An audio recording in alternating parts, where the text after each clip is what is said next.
Morning, everyone. Nice to see you. Happy New Year. And Happy New Year to those online. We have 4 of us with us online, or maybe 5, actually. So wonderful to be here again, and thanks for the opportunity to preach this morning. So now that I've wished everyone a Happy New Year, let me just say that the subject of my sermon is simple. What does new mean in the phrase New Year? So what relation does the new of the new year have to do with the divine proclamation in Revelation 21:5, which we just heard? See, I am making all things new. The question seems straightforward. New in this context refers to the changing of our calendar year. And this interpretation is reinforced by the popular iconography of the new year, which represents an old man handing over an hourglass to a young newborn baby. Happens every year. So should we imagine Christ as this New Year's baby receiving a timepiece from Father Time? My hope in what follows is to explore what it means to mark time as new in a Christian sense. What makes this inquiry difficult is what I'd call the overdetermination of biblical temporality. A superfluity of senses makes the Christian concept of time challenging to understand. So what we're going to do in the following is tease apart the strata and consider the different ways in which Christ is the Lord of time. So, when you ask about the meaning of time, what first comes to mind? Clocks, calendars, watches. If you ask what time is, if you said, what time is it? I'd look at my watch and say, 10:13 a.m., or whatever time it happens to be. If you ask me the date, I'd respond with a day and a month. It's the 1st of January, 2023. But our way of marking time stands in tension with the Bible.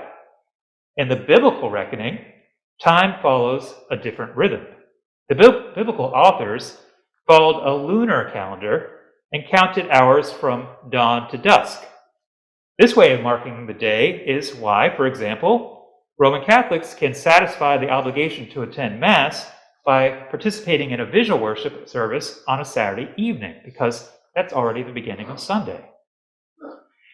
We find expressions of the lunar calendar in Easter, which does not occur on any fixed date in the solar calendar, but which is a so-called movable feast, because it shifts every year according to the lunar calendar. But you can tell that Christmas is a post-biblical holiday because it takes place on a fixed day every year, December 25th, according to the Gregorian calendar, and January 7th, if you have any Eastern Orthodox friends, according to the Julian calendar. But you can see Christmas did not emerge as a feast day on the Christian calendar until people were already following the solar calendar, and that was in the 4th century. So, what are the differences between the lunar and solar calendars make things confusing, especially for us Christians who try to combine them both. It's a lot easier to just follow one or the other. But in the end, both ways of reckoning time belong to the order of what I would call calendric time, time that follows the calendar.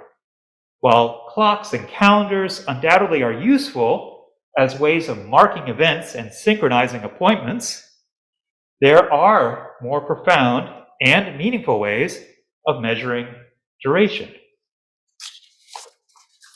So, the fixed intervals of weeks, months, and years provide a reassuring stability to time. Whether we look forwards or backwards, time seems to stretch out in nicely segmented units of duration. But this appearance of uniformity is, however, misleading, at least from an historian's perspective. For historical epochs do not fall neatly within these calendric bands. Among historians, for example, it's popular to talk about the long 19th century. Has anyone heard that term before? The long 19th century designates the fact that European civilization demonstrated a remarkable cohesiveness from, say, the French Revolution, 1789, to the onset of the Great War in 1914. This long 19th century was characterized by belief in social progress, economic liberalism, and colonial expansion. By contrast, these same historians may talk about the short 20th century, which, to their reckoning, started with the guns of August in 1914 and concluded in October of 1989 with the fall of the Berlin Wall. At a smaller scale, we might talk about the spirit of the Roaring Twenties, which ended in 1929, the groovy 60s, which might have stretched into the 70s, or the neon 80s. The social philosopher Francis Fukuyama published a best-selling academic volume in the early 1990s titled The Last Man and the End of History. In a nutshell, Fukuyama argued that the historical development of just the history had come to an end with the collapse of communism. By that, he did not mean that chronological time would end, the days would continue to follow the calendar, but that there would be no more decisive historical epochs. The triumph of capitalism and democracy had effectively brought history to a close, eventuating in the final form of human society, liberal capitalism. Now, from our vantage point 30 years later, Francis Fukuyama's confidence in the end of history seems misplaced. The rise of strongmen and tyrants from China to Russia makes democratic liberalism appear less self-evident, more fragile, and less inevitable. Today, 1989 seems less like the end of history and more like the beginning of a new era, which has not yet fully come into focus. So that's historical time as opposed to calendric time. But there's also existential time. The broad sweep of historical time can seem distant to us on a personal level. The majority of us exist at some distance from the major historical events of our era. We may read about the rise and fall of nations and empires in the paper, but we go on with our daily routines without paying these events too much heed. Let us term our own personal awareness of time that remains to us existential time. And in our reading from the Old Testament, we feel what this existential time is like. As Rosanna read, for everything there is a season and a time for every matter under heaven, a time to be born, a time to die, a time to plant, a time to pluck what is planted.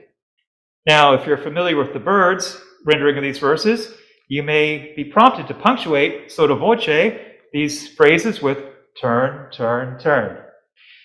The authorship of Ecclesiastes is traditionally ascribed to Solomon, who was, as an old man, thinking back on his youth and the stages of life. And to this day, we still talk about different seasons of life, reflecting on our stages of our journey from birth to death. But our existential time is not like calendric time. It's actually warped and far from linear. When the calendar rolls on with regularity, life to us as adults seems like it's speeding up. Our memories of childhood are filled with hours of languor and perhaps boredom, dreaming lazily about the future. For adults, though, the days pass by in a blur, and we find ourselves bewildered to look back on yet another year, another decade, watching our children grow up and leave for college, seeing our friends grow gray and become increasingly wrinkled. As older people, the future seems to be rushing too quickly toward us, accelerating as it drives us towards an inevitable end. And there's still one more type of time, which is cosmological time. This is yet another facet of time that makes our life chronologies, historical epochs, and calendars seem trifling and insignificant. Cosmological time, that points to the fact that the universe has existed for a staggeringly long time. Astrophysicists estimate that the universe is currently 13.7 billion years old. And if, according to Psalm 90:10, the years of our life are 10, or even by reason of strength 40, that is 70 or 80 years, that duration is not even a drop in the ocean of cosmic time. From the perspective of our universe, the length of our lives is vanishingly insignificant. The entire existence of the human race is basically a rounding error when considered against cosmological time. Well, this is all somewhat depressing, isn't it? Given the brevity of our existence in the history of the universe, some philosophers counsel that we shouldn't worry too much about the future. The British economist John Maynard Keynes famously quipped, "We should not worry about the long run, since, quote, in the long run, we're all dead." More recently, other philosophers have encouraged us to give greater consideration to the future. The Oxford philosopher William MacAskill published a book this past fall titled "What We Owe to the Future," in which he defends a point of view that he terms long-termism. Simply put, MacAskill contends that our moral choices today have significant impact on future generations, and thus we ought to take those future generations into account when making personal and social choices. This perspective has gained strength, at least among some, as we contemplate the future of our climate.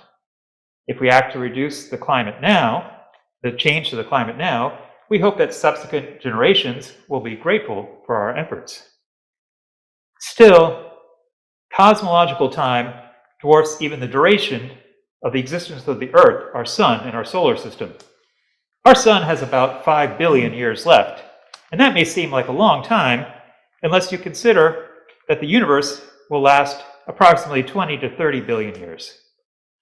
So, from the perspective of cosmological time, even long-termism seems like short-term thinking. But does the vastness of cosmological time imply, in the long run, that everything is essentially meaningless anyway? The biblical confession that we heard this morning is that God is the Alpha and the Omega, which means that despite its staggering extent, God is already there before the creation of the universe and will be there after its end. So let us return now, after we've explored these types of time, to our biblical text. See, I am making all things new.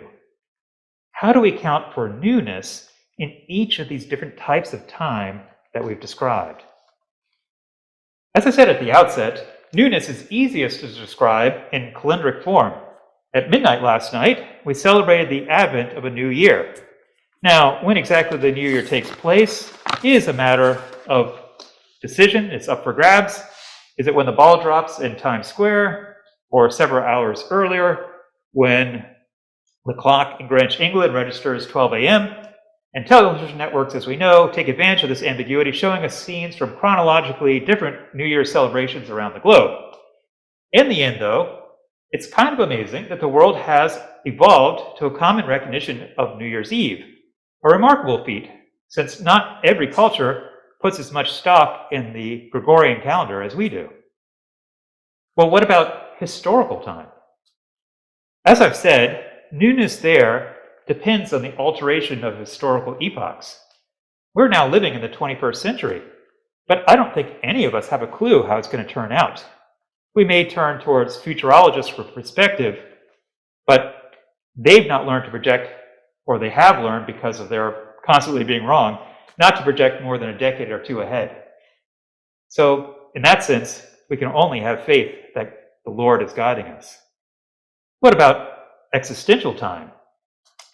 If we really want to calculate the time remaining to us, we could turn to insurance companies who maintain actuarial tables projecting the collective length of our lives based on our particular characteristics. But really, who wants to do that? We don't really want to know the date and time of our death in any detail, and we do better to stick by the rhythms described in Ecclesiastes, following the natural ebb and flow of our personal and cultural lives. And finally, the scale of cosmological time proves too dizzying for us even to really contemplate, at least in relation to our own existence. If anything, thinking about the passage of time at a universal scale Seems like a recipe for depression. And yet, the presence of Christ in calendric, historical, existential, and cosmological time means that every one of these times bears genuine meaning. The new in Revelation 21:6 creates an inflection point in every form of time, bending the past and the future toward that temporal singularity, the birth of Christ. Now, I get that this claim sounds abstract, and what do we mean by temporal singularity? Or, better said, how does Christ show himself as the Lord of all these forms of time? Recently, I've been reading a book titled In Search of Sacred Time, Jacobus de Bourgogne and the Golden Legend, by the eminent French historian Jacques Le Goff. If you haven't heard of the Golden Legend, it was the second most popular book during the Middle Ages after the Bible, the most widely reprinted and read book in the Middle Ages. And superficially, the Golden Legend seems like a so-called legendary, that is, a compilation of the saints' lives. For example, if you want to know more about St. Urban or St. Ursula, then the Golden Legend is your ticket. But why do I bring up this medieval legendary, now fallen into desuetude, in a sermon on different markers of time? Because Le Goff argues that at its heart, the Golden Legend is an attempt to weave together these multitudinous dimensions of time into a coherent narrative. This is why it was so widely read. Because, as he says, quote, faced with terrestrial, concrete, imperishable nature of chronological time, which he was aware of but did not focus on, Jacobus de Bourgogne seeks to evoke a sublime time, the time of reality. Or more succinctly, he states that the Golden Legend aspires to the sacralization of human time. The Golden Legend, with its saints and historical stories about the church, no longer speaks to our generation. We no longer live according to the temporal logic of the liturgical calendar, which weaves together cosmological time, historical time, personal time, and our existential time into a coherent narrative, measuring our days by fasts and feasts. So, what guides us today if we no longer have a golden legend to pull all these strands of time together? How do we combine all these senses of time into a coherent Christian chronology? I just want to say that this is our problem as Protestants. We have thrown over the culture of medieval Catholicism, and for good reason. It no longer speaks to us. But we have not yet developed a synthesis of our own.